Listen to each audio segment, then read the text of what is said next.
Welcome to the creative community. I'm your host, David Starkey, and my guest this time is artist and graphic designer, DJ Javier. DJ, welcome. Yeah, thank you for having me.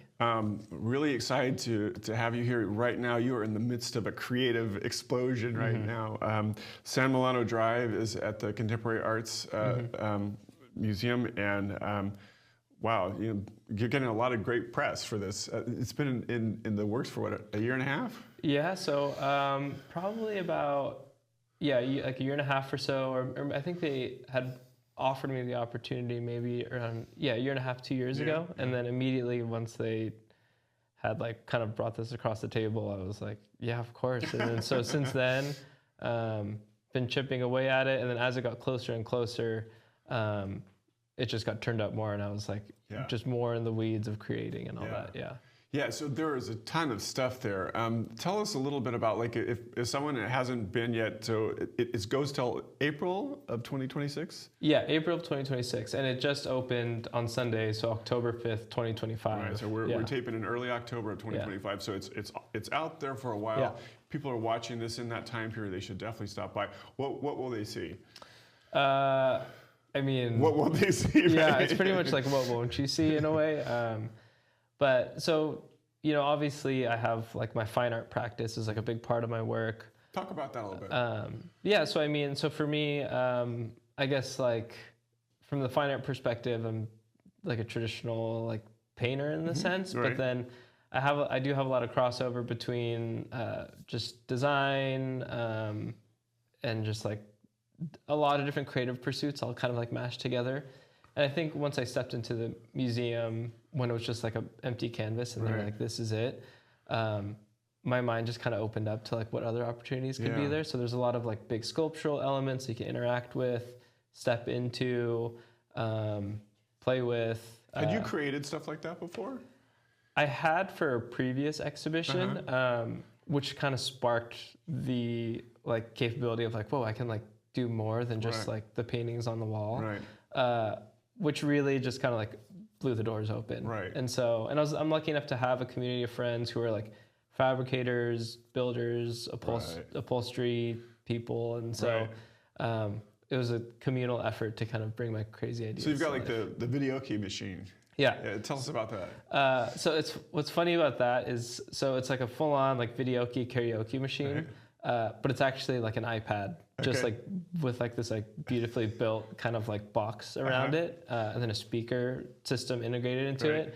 But if you go behind it, it's literally just like an iPad. But so we had built it, but it's like fully functioning. Like you can walk up and like turn it on and like play a song. And so there's like other things, like there's like a nipa hut, which is like a traditional like hut in the Philippines, normally made out of bamboo, but we made this all in plywood so I could like paint all the sides of it. Right. And then we put a slide out the back just as like a fun interactive element for kids. Right. So yeah, there's like lots of things like that where you can like interact with or spin or sit in or slide down. And I think for me, breaking the wall between like keeping your hands behind your back and not touching the art versus like, I'm like sitting in it and I'm like, experiencing it and I can like be a part of the work. Right. And even around like the whole museum itself, like I painted large mural elements, like there's like faux brick that's like breaking off the wall that I had painted. There's like large characters. And so I wanted it to feel almost like you're in like a surreal cartoon. Like you walk in and you're like transported. Yeah. Almost like when you go to like Disneyland and you like walk into like Indiana Jones and you're waiting in line and you hear like the music. So even the line is something. So I wanted to feel like you're teleported. Right. Kind of, So that you can also buy things too, right? I mean, so that's an interesting element of weaving commerce into the art as well. Totally, yeah. So I mean, all of the work in there is like cataloged and available for purchase. And then the front, I actually curated a gift shop, and it's all local creatives, and they're all within my friend like network. They're all either really established or emerging, and so for me, that was an important part to integrate into the show, is to bring my friends along and giving them an opportunity for people to discover their work. It was special for even at the opening to see people like with bags, and my friends are showing me like, hey, look what I bought. And it's like, a print from this person, a shirt from this person. And so talk a little bit about what do your friends do in the shop? Yeah, so I mean, there's fine artists, there's photographers, there's jewelry makers. A lot of my friends, I have a lot of friends who work in tattoo shops, so they have like a lot of their fine art prints in there. Friends with clothing brands. So it's like a full-on, like you walk in and there's a market. There's something to buy for everybody. Yeah. So talk a little bit about San Milano Drive. So this is the street you grew up on in Goleta. Yes. And that's also the name of the exhibit. What's the connection? Yeah.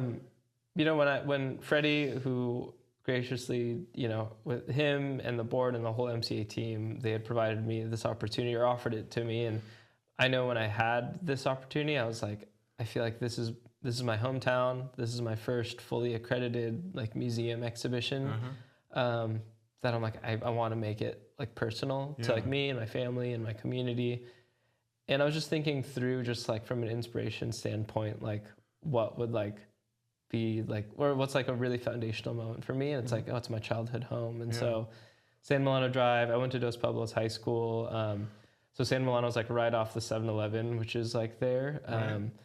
And for me, you know, being Filipino American, like culturally, like growing up in that home, like having, you know, the influence of like my parents and my family, but then also just the influence of just growing up in Southern California and like being into art and music, all that kind of stuff. Like the show is just kind of like this embodiment of like all those things put together. And for me, I just thought like, man, San Milano Drive, that's my childhood home. Like that's perfect. Like it started. And so, that's where the name came from. And it was just cool to do something that's very like, that's Santa Barbara, that's Goleta, that's home. Love that. Yeah. Well, so talk to me a little bit about you're talking about fine arts. What were some of your early fine arts influences? I mean, who did you say, oh, this is someone I can model myself after?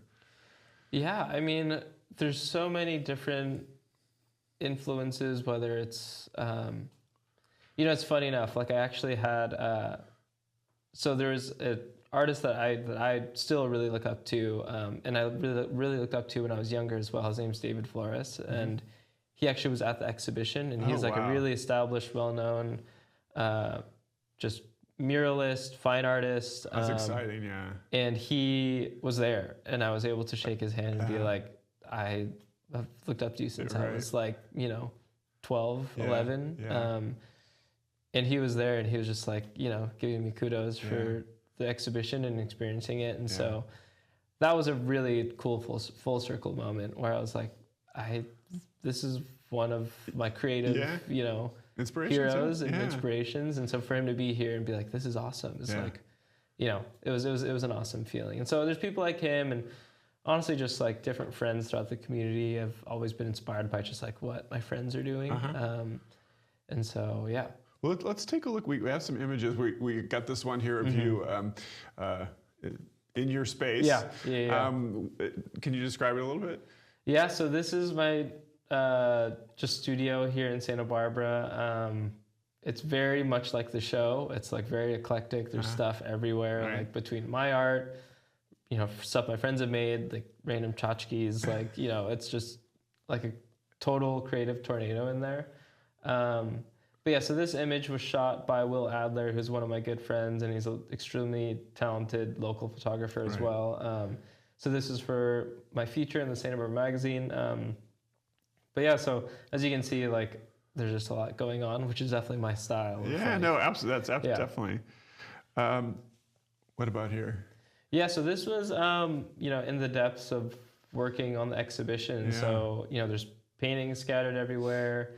That kind of like little stand structure is modeled after like a Sari Sari store in the Philippines, which are like almost these like neighborhood mini storefront kiosk type things in the Philippines. Like you'd see them like every block pretty much, and you could buy like, you know, snacks or drinks, or like if you're like, I need, you know, lottery ticket. Yeah, you know, stuff like that. Like it's very like just like little like, you know, essentials. And so that is actually in the museum right now as well. And so yeah, that was from my last exhibition, and that kind of opened the door to me thinking like, oh, I don't have to do only like paintings on the wall. Like, Right. I can really open a can of paint and like paint on anything. And so I'm lucky enough to have friends who are really talented fabricators and builders who hear out all my crazy ideas when I'm like, hey, I want to build this. And they're like, all right, I've never built it, but we can figure it out. Let's and do so, it, yeah. We have a really bright palette. What influences that? You know, I think it's, for me, I think it's maybe like the graphic designer in me that likes seeing like the high contrast. Right. And who knows, maybe this is a season and I might, you know, shift to like more tonal or like muted tones. But as of right now, I think like for me, having work that's like super bright and noticeable, whether it's the color palette or it's the line work or it's just like the orientation or how it's laid out. I love being able to just like have it be super recognizable.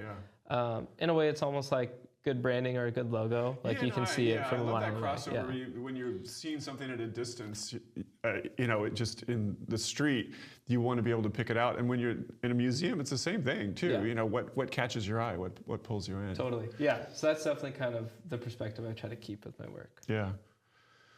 What are we looking at here? Yeah. So this is in the museum as well. This is like a spin-off of those. So basically, like the idea behind this piece came from me thinking about my pediatrician growing up. And so in the waiting room, they had one of those things where you can change the head and the torso and the legs. And it's a cube thing.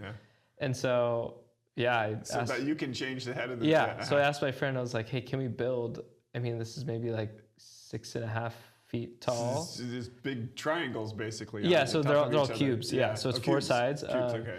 And you can change like the body and the torso and the legs. And it's literally built on a umbrella stand. And he built these like perfectly shaped cubes that stack on top of each other. And it's fun. I mean, when I have guests at my studio or even at the museum at the opening, there was kids like rotating it and changing it, which is fun because it's fully hand painted. It's like a true actual piece of like fine art that I painted with my two hands. But it's fun to kind of break that wall where it's supposed to be touched and turned and rotated. Well, I love your collaboration with friends. I mean, that's so important, and especially when I've been doing this show for 23 years or something like that. And one of the most consistent gripes about our community is that it's so expensive to do things here. And there's also a consistent plaudits are that there's a community. I always find my community. So you've found your community. What about the expense of working in Santa Barbara and Goleta and being an artist? That can't be easy. Yeah, I mean, it's definitely tricky. I think what's been really helpful is I think just living in the age of the internet where I have a lot of clients like from the design side that I've never even met like in person that I've been able to work with. And I think too, even like a lot of my friends who I do work with, like because they're active on social media and they're also creative, like they're able to like find and collaborate with like other people. So it's like the network is much bigger. Than even, just our little town. Even in terms of like people to collaborate with or even people who are like interested or want to purchase your work. Like a lot of my fine artwork has been like packed and shipped, you know, all over the place, which is cool. And same for my creative friends who do like similar things. Where they're like, oh, I'm doing a photo shoot like outside of, I'm doing one in LA because I was discovered on Instagram. And so I think that's been like the helpful thing. Otherwise, you know, Santa Barbara is obviously not the cheapest, you know, affordable place to, especially as a creative person. But I think the internet has really opened up that. So I think being able to leverage and use that tool has been really helpful. Oh, that's really interesting. I mean, but do you nevertheless find Santa Barbara to be an inspirational place to be working? Oh, absolutely. What about it? Yeah, I think it's the balance between like, it's small enough, but it's big enough, you know? And then too, I mean, I feel like people always think like, oh, LA or San Francisco or New York, which are like huge creative hubs. But I feel like people fail to see like, oh, there's really cool organic things happening within Santa Barbara, and I'm sure it's happening like smaller communities everywhere. I think you just got to look and find those. And so for me, like this show is just like a great way to find ways to like connect all the dots between my creative friends, like whether it's like in big or small ways. Yeah, and I think it was cool for people to see that and continue to see it because the show will be open to see like, oh, these are all the fabric. The person who built this is from here. The person who made these prints in the gift shop, they live 5 minutes away. Their studio's 6 minutes away, you know. Right, And so I feel like there is like a really rich creative community in Santa Barbara. Yeah. And the hope is that this is only like the beginning of it being kind of unfolded. Yeah, more. absolutely.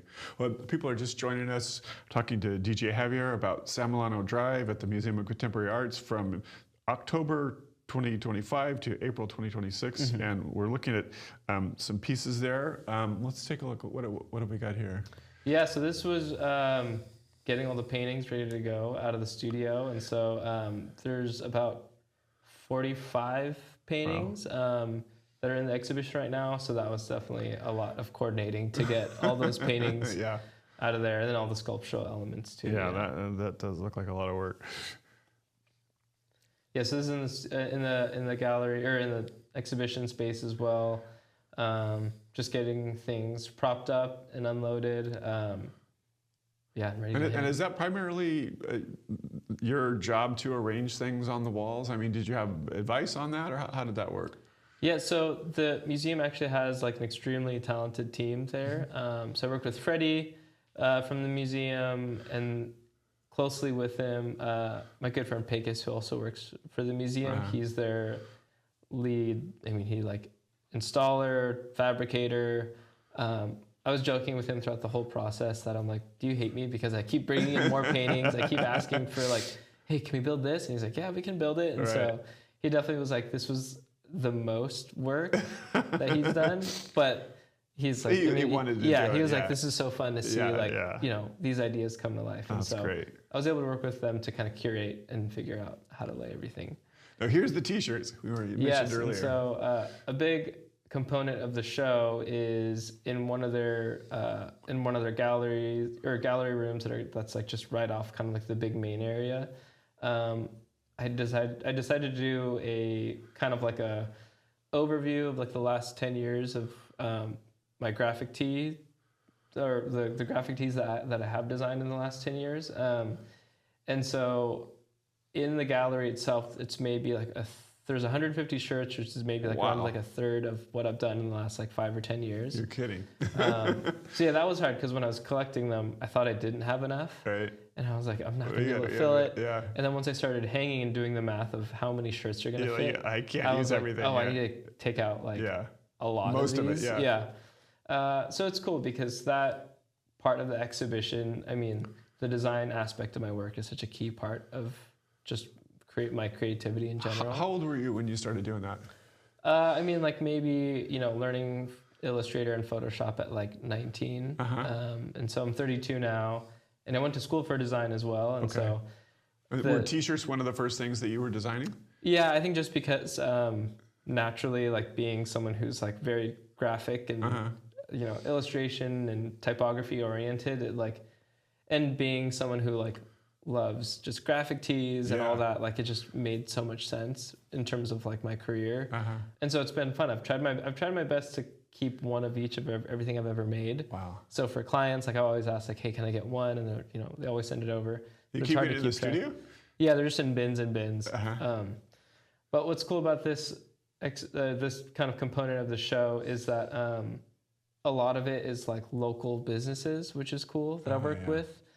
But then paired with, I mean, I've done merchandise for like the LA Rams, the LA Kings, Vans, Star Wars. So when you like look around, it's like, oh, that's the local coffee shop, and then the shirt next to it is like the LA Rams like merchandise, or like I had a big collection of Billabong that came out, and so it's a cool juxtaposition to see like there's like these mom and pop, you know, like, you know, companies or whatever brands in town next to these really big organizations too. So it's a cool way to kind of like see the whole spread of things. Yeah, I think it kind of speaks to your aesthetic too, that local thing that also is kind of global. Totally, yeah. Let's take a look at a couple of images now. What are we looking at here? Yeah, so this is, obviously surfing is like a big part of just my kind of like creative, like inspiration. the funny thing is I didn't learn how to swim until I was 17. Oh, And wow. I didn't learn how to surf until I was 18. Okay. So my kind of like surfing as an inspiration for me is more of like a late blooming kind of thing. And so that's why maybe my artwork doesn't look like the prototypical like ocean, coastal surfing. It has like a little bit more grit and attitude to it, which I think is, fun because I think it's maybe something people haven't necessarily seen too much of. And so for this piece specifically, I mean, I love body surfing. And so that's why if you look throughout a lot of the pieces in the show, there's like different nods to like, swim fins or like hand planes and stuff like that. That's great. And then this piece is called Harana, which is like a traditional Filipino courtship practice. And so as you can see, the guy's playing a guitar outside of this woman's window. And so if you look it up on Google, like that term, like there's going to be a lot of like just old archival image of stuff like this. And so, yeah, it's been fun to take traditional Filipino like motifs and subject matter, and then give it my own like kind of creative spin. And so this is kind of one of those things. Yeah, definitely. This painting here is in the entryway of the exhibition, which is super fun. And then behind it, I actually painted brick onto the wall, and it looks like it's like kind of cracking and breaking. So it has like a cool 3D effect. But yeah, so this is kind of like another one of those things where it's kind of combining like the attitude of just kind of like my creative approach that maybe has like a little bit more grit to it. And then also obviously surfing plays a big role in my work now. And, and there's a sense of humor in a lot of what you do too. There's a little winking going on at the viewer. Yes, definitely. Yeah. Here you are. Yeah, so this is a little surf break between working on the show over at Campus Point.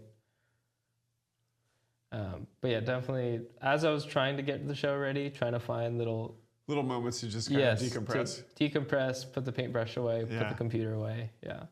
So this next piece we have is a video. Tell us a little bit about what we're going to look at. This is just very short, about a minute long. Yeah. So this, this is just kind of like a small, almost like a vignette of like my kind of creative approach. Okay. And so, it was just like a little short form thing, kind of like following me along for the day. Yeah. Let's take a look.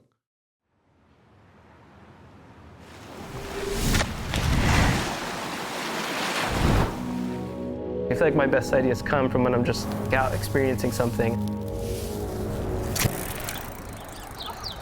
It's almost like you're digging for gold. Stepping back to give myself fresh eyes. Growing up, like I didn't have people to like look up to. How do I do what I do but make it authentic to me? My heritage and culture, my personal experiences and memories. I feel like that's where my work comes from. Tapping into that youthfulness always. What does the young version of me need to keep going? That's my like driving force.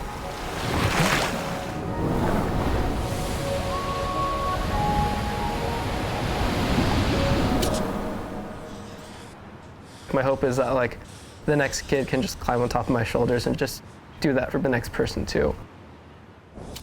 So the question, what does the young version of me need? How can you help the next person climb on top of your shoulders? What are you doing specifically for that? Yeah, I think being able to create more opportunity in terms of, like a big thing with like a lot of my work is I try to like engage the youth, whether it's through like artist talks or like workshops or studio visits, museum visits, like since the exhibition will be up. But honestly, I think for me I think I want to be the version of me that I wanted to see, For me, I wasn't good at school. I didn't, I ditched class a lot. I didn't get good grades, but I think being able to carve a path, and be able to work with like really, great clients and do big work, and try to be that creative role model that someone needs for some kid to be like, well, if DJ can do it, then I can do it too. Right. And so that's kind of like a big proponent for me to kind of keep going. Tell me if someone who's watching a young kid who was like, oh my gosh, this is exactly what I want to do, what pieces of advice would you give that person? I think, I mean, it's simple, but I think this idea of just keep going, you know, I think there's a lot of moments where you get hung up on like, is anyone going to like this? Like, is this going to sell, or is someone going to hire me to do this? But I think having that authentic perspective and being able to like keep investing in your work and showing up is really key. It's almost like being an athlete, but you don't show up to practice and you expect to play on game day. Right. And so I think just showing up for yourself, whether it's like doing little scribbles or working on a side project or trying to get your work, you know, like in a store or something, maybe if you make t-shirts or whatever, I think it's like those little bits of progress. Like it doesn't need to be these big, huge moments like all the time, but if you're showing up every day and just doing something to kind of keep the progress moving forward, I think that's super important. I love that. I want to end on that and thank you, DJ, for being on the show. And I want to end on that comment, and then I want us to go out on a little video that you made that has a piece from San Milano Drive that is pretty funny. So let's end on that.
Mm-hmm.